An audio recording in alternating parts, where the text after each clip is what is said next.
2012 թվականին Երևանի քաղաքապետարանը այս տարածքը 49 տարով տրամադրել է Արարատյան հայրապետական թեմի առաջնորդական փոխանորդ Նավասարդ arczepiskopos Կճոյանին։ Տարածքը գտնվում է Արաբկիր վարչական շրջանում։ Այստեղ Կճոյանը պետք է հանգստի գոտի կազմակերպեր։ Այժմ գլխավոր դատախազությունը հողամասի կառուցապատման իրավունքի դադարեցման պահանջ է ներկայացրել դատարան։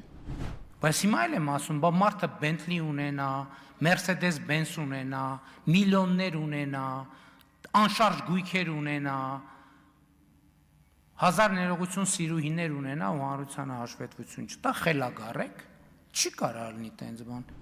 Փաստորեն կարող է լինել, Կճոյանն անգամ կառուցապատող դառնալու փորձեր է արել, բայց չի ստացվել։ Սուրբ Աբգար Թագավորի փողոցի 77 կոտորակ 2 հասցեի 8250.25 քառակուսի մետր մակերեսով հողամասը գտնվում է այն առանձնատան հարևանությամբ, որտեղ հաշվառված է arczepiskopos-ը։ 23 տարի առաջ Երևանի քաղաքապետ Տարոն Մարգարյանի որոշմամբ է հողամասը տրվել Կճոյանին։ Կառուցապատման նպատակով տրամադրված հողամասում աշխատանքներ չեն իրականացվել, ինչն էլ կառուցապատման իրավունքի հարկադիր դադարման հիմք է դարձել։ Հողային օրենսգրքում մասնավորապես նշվում է. Հողամասի նկատմամբ իրավունքների հարկադիր դադարման հիմք է կառուցապատման համար տրամադրված հողամասը կամ դրա մասը 3 տարվա ընթացքում չօգտագործելը, եթե պայմանագրով նախատեսված չեն շինարարության ավարտի ավելի երկարատև ժամկետներ։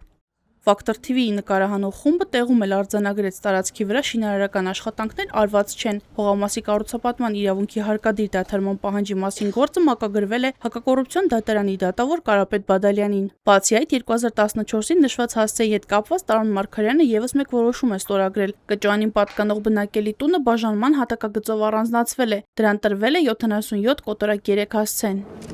Սրբազան հայրեր նախ Կճոյանի վերաբերյալ քննարկումներն ակտիվացան նոյեմբերի 27-ին, երբ պարզ դարձավ, որ նա մի խումբ բարձրաստիճան հոգևորականների հետ հանդիպել է Նիկոլ Փաշինյանի հետ, իսկ մինչև այդ ստորագրել է կաթողիկոսին դատապարտող հայտարարության տակ։ Նոյեմբերի 30-ին վարչապետը Սուրբ Սարգիս առաջնորդանիստ եկեղեցում պատարագի մասնակցեց։ Նրան դիմավորեց եւ ողջունեց հենց arczepiskopos Կճոյանը, իսկ երեկ նա Գյումրիի 7 վերք եկեղեցում էր Փաշինյանի մասնակցության պատարագին, այնինչ Շիրակի թեմի հոգևորականները հրաժարվել էին դա անել։ Առաջնորդական փոխանորդը հանրությանը հայտնի է մի շարք սկանդալային պատմություններով, որոնք լայնորեն լուսաբանվել են լրատվամիջոցներում։ Խոսքը նախ Bentley թանկարժեք մակնիշի ավտոմեքենա նվեր ստանալու մասին է։ Որոշ ժամանակ անց լրագրողների հետ զրույցում Գարեգին Բ կաթողիկոսն էր հայտնել, որ Կճոյանը ավտոմեքենան վաճառել է եւ գումարը ուղղել բարեգործության։ Բացի այդ, նրա անունը նախկին վարչապետ Տիգրան Սարգսյանի եւ գործարար Աշոտ Սուքիասյանի անունների հետ միասին հայտնվել է Կիպրոսում գրանցված օֆշորային ընկերության փաստաթղթերում։ Նրան մեղադրանք է առաջադրվել առանձնապես խոշոր չափերով խարդախության եւ փողերի լվացման համար։ Կճոյանը նաեւ ապօրինի ծագում ունեցող գույքի բռնագանձման գործով է անցնում,